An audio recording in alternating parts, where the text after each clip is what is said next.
Taxation एक ऐसा शब्द जिसे सुनते ही हमारे दिमाग में कई सवाल आते हैं। आखिर ये है क्या, क्यों जरूरी है? तो आइए कौटिल्य के अर्थशास्त्र से लेकर आज के डिजिटल जीएसटी तक भारत के टैक्स सिस्टम के इस पूरे सफर को डिकोड करते हैं। चलिए शुरुआत एक बहुत ही बुनियादी सवाल से करते हैं। क्या टैक्स देना एक सजा है या फिर एक सभ्य समाज में, एक सिविलाइज्ड सोसाइटी में रहने की कीमत? और अगर ये कीमत है तो क्या ये आखिर फेयर है? इस एक्सप्लेनर में हम टाइम ट्रैवल करने वाले हैं। हम देखेंगे कि कैसे प्राचीन ग्रंथों में लिखे सिद्धांत आज भी हमारे टैक्स सिस्टम को गाइड करते हैं और कैसे भारत का टैक्स स्ट्रक्चर समय के साथ बदलकर आज के डिजिटल युग तक पहुंचा है। देखिए, किसी भी कानून को समझने के लिए उसके इतिहास को, उसकी जर्नी को समझना बेहद जरूरी है। तो आज के इनकम टैक्स और जीएसटी को ठीक से समझने से पहले चलिए देखते हैं कि हम यहाँ तक आखिर पहुंचे कैसे। बहुत पहले प्राचीन भारत में टैक्स को एक बोझ नहीं माना जाता था, बल्कि ये एक कर्तव्य था। जैसा कि कौटिल्य के अर्थशास्त्र में कहा गया है, ये प्रजा की सुरक्षा और सुशासन के बदले राजा का एक राइटफुल शेयर था।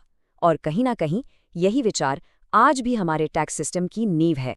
और ये टाइमलाइन ये पूरी कहानी बताती है। प्राचीन काल में बली और भागा हुआ करते थे। फिर आए अंग्रेज, जिन्होंने 1857 के विद्रोह के बाद अपनी आर्मी को फंड करने के लिए पहला इनकम टैक्स लगाया।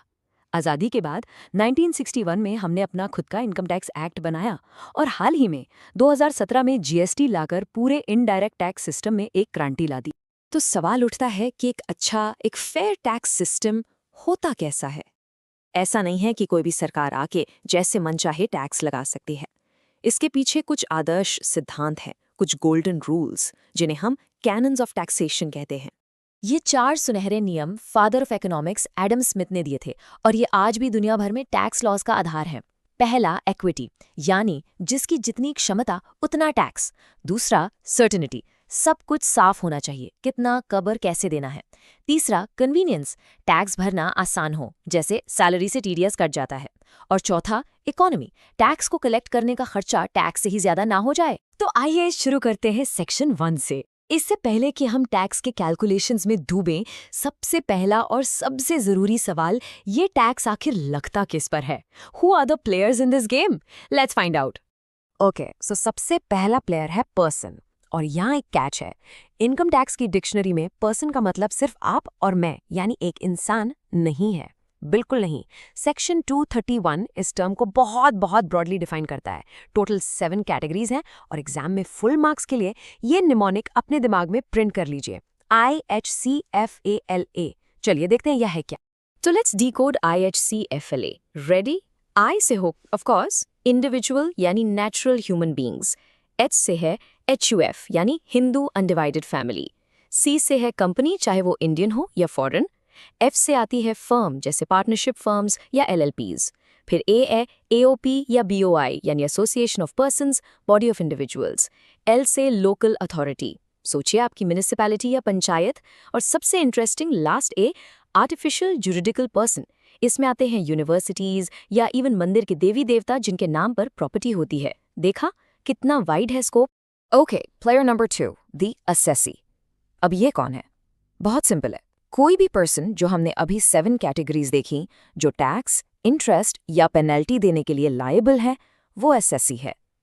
या फिर जिसके अगेंस्ट इनकम टैक्स डिपार्टमेंट ने कोई प्रोसीडिंग शुरू कर दी है। बेसिकली जिसका असेसमेंट हो रहा है वही असेसी है। Simple, right? ऑलराइट, तो WHO वाला पार्ट क्लियर हो गया, वी नो द प्लेयर्स। लेकिन अब सवाल आता है टाइमिंग का। टैक्स कब लगता है? इसके लिए हमें समझना होगा इनकम टैक्स का अपना कैलेंडर। ओके, यहाँ 2 टर्म्स हैं जो आपको हमेशा याद रखनी है, प्रीवियस ईयर यानी PY और असेसमेंट ईयर यानी AY। इसको ऐसे समझिए, जिस साल आप मेहनत करके पैसा कमाते हैं वो है आपका प्रीवियस ईयर, और उस कमाई का हिसाब किताब, उस पर टैक्स उसके ठीक अगले साल में होता है। उस अगले साल को हम कहते हैं असेसमेंट ईयर। तो अगर आपने 1 अप्रैल 2023 से 31 मार्च 2024 तक इनकम अर्न की, तो ये हुआ आपका प्रीवियस ईयर। और इसका असेसमेंट कब होगा? राइट, अगले साल 2024-25 में। और नाउ टैक्स नेक्स्ट ईयर। ये है गोल्डन रूल। लेकिन हर रूल का एक एक्सेप्शन होता है ना? और एग्जाम्स में क्वेश्चंस भी यहीं से आते हैं। सो एग्जाम अलर्ट, 5 ऐसे स्पेशल केसेस हैं जहां सरकार अगले साल तक वेट नहीं करती। इनकम उसी साल टैक्स होती है जिस साल अर्न की जाती है। सोचने वाली बात है, क्यों? वेल, इन केसेस में रिस्क होता है। जैसे नॉन रेजिडेंट का शिपिंग बिजनेस, वो आज है कल शायद ना हो, या कोई इंडिया हमेशा के लिए छोड़कर जा रहा है, तो टैक्स डिपार्टमेंट उसके लौटने का इंतजार थोड़ी करेगा। टैक्स अभी दो फिर जाओ। ये 5 केसेस सेक्शंस के साथ जरूर याद कर लेना। Alright, so we've covered who and when. अब आते हैं सबसे इंटरेस्टिंग पार्ट पर, वेयर, लोकेशन का खेल। और ये बहुत ज़रूरी है, क्योंकि इंडिया में आप कितना टैक्स देंगे ये आपकी सिटीजनशिप से ज़्यादा इस बात पर डिपेंड करता है कि आपका रेजिडेंशियल स्टेटस क्या है। आप इंडियन सिटीजन हो सकते हैं, लेकिन अगर आप नॉन रेजिडेंट हैं तो रूल्स अलग हैं। Let's see how. तो आप अपना स्टेटस कैसे डिटरमिन करेंगे? It's a simple two step process. Think of it like a checklist. Step 1, हम कुछ बेसिक कंडीशंस चेक करेंगे, ये देखने के लिए कि आप रेजिडेंट है या नॉन रेजिडेंट। अगर आप टेस्ट पास करते हैं और रेजिडेंट बन जाते हैं, तभी हम आगे बढ़ेंगे। स्टेप 2, फिर हम चेक करेंगे कुछ एडिशनल कंडीशंस। इनसे पता चलेगा कि आप रेजिडेंट एंड ऑर्डिनरीली रेजिडेंट हैं या resident but not ordinarily resident हैं। ओके, सो स्टेप 1 में 2 बेसिक कंडीशंस हैं और आपको इनमें से सिर्फ कोई एक पूरी करनी है। कंडीशन ए है कि आप पिछले साल में कम से कम 182 दिन इंडिया में थे। अगर हाँ, तो बस आप रेजिडेंट हैं, गेम ओवर। लेकिन अगर नहीं, तो एक और चांस है।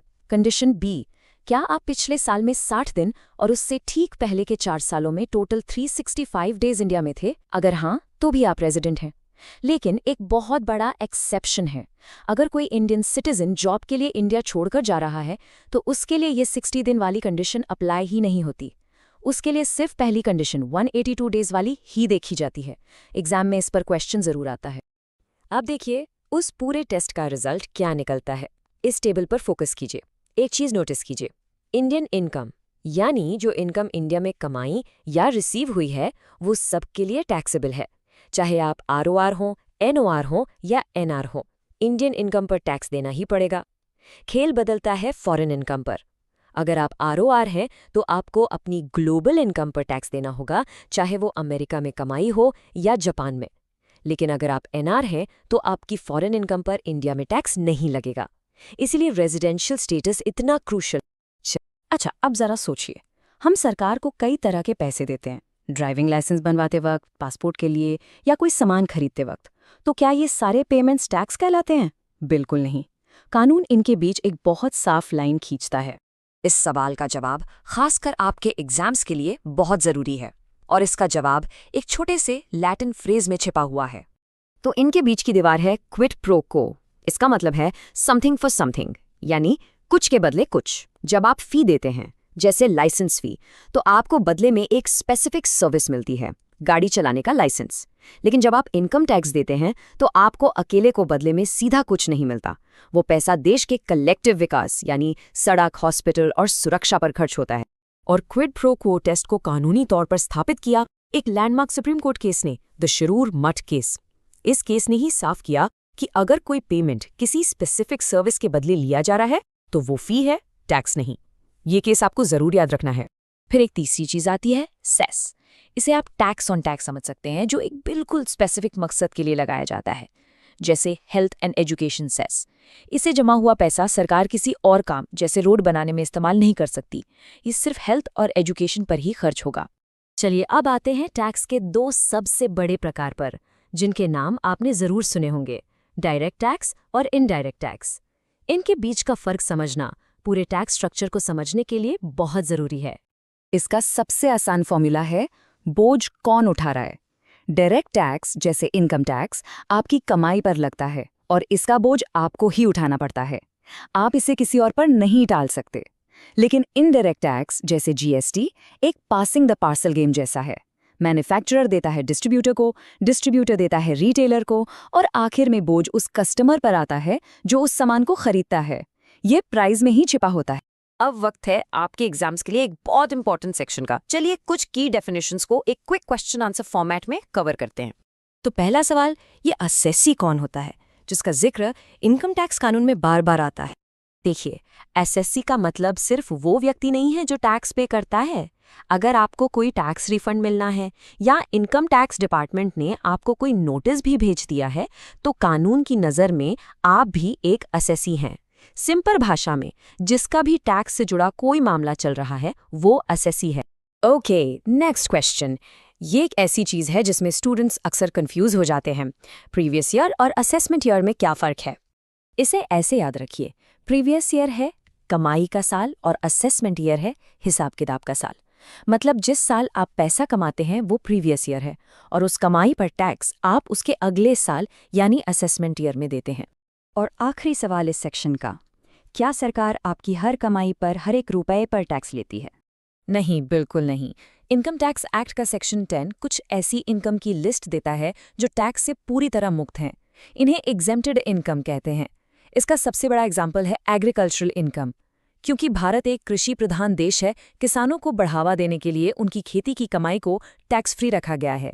चलिए, अब तो हमने जो भी सीखा है उसे 30 सेकंड के अंदर एकदम तेजी से रिवाइज करते हैं। Ready? Okay, let's go. Tax का सफर, अर्थशास्त्र से जीएसटी तक। एक अच्छे टैक्स के 4 नियम दिए एडम स्मिथ ने। टैक्स और फी में फर्क है क्विड प्रो को का, जो शिरूर मठ केस में तय हुआ। डायरेक्ट टैक्स का बोझ आपको खुद उठाना है, इनडायरेक्ट का बोझ शिफ्ट हो जाता है। और हाँ, आप प्रीवियस ईयर में कमाते हैं और असेसमेंट ईयर में उस पर टैक्स भरते हैं। टैक्स किसने और क्यों शुरू किया था? सोच के बताइए। बिल्कुल सही, ये थे सर जेम्स विल्सन, जिन्होंने 1860 में इसकी शुरुआत की थी। और इसका कारण क्या था? 1857 के सैनिक विद्रोह से ब्रिटिश सरकार को जो भारी नुकसान हुआ था उसकी भरपाई करना। पूरे जवाब के लिए ये हिस्टोरिकल कॉन्टेक्स्ट देना बहुत जरूरी है। अगला सवाल, टैक्स और फी के बीच अंतर करने के लिए सबसे इम्पोर्टेंट लीगल टेस्ट कौन सा है? हमने अभी डिस्कस किया था। एग्जैक्टली, वो है क्विड प्रो क्वो टेस्ट। ये कीवर्ड ही इस पूरे अंतर को समझने की चाबी है, जैसा कि शिरूर मोट केस में सुप्रीम कोर्ट ने स्थापित किया था। और हमारा जो करंट इनकम टैक्स एक्ट है उसके लागू होने की क्रिटिकल डेट कौन सी है? ये एमसीक्यूज में अक्सर पूछा जाता है। जवाब है अप्रैल 1, 1962। इस तारीख को बिल्कुल अच्छी तरह से अपने दिमाग में बिठा लीजिए। हु पर्सन की 7 कैटेगरीज, निमोनिक, IHCFALA और SSC. When? Golden rule. Previous year में कमाओ, assessment year में tax दो। Exceptions? 5 special cases जहां same year taxation होती है। Shipping, leaving India, याद है ना? Where?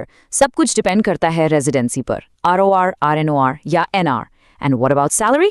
सबसे important number, 50,000 rupees standard deduction. Done! ध्यान से सुनिएगा। Mr. A एक US citizen है।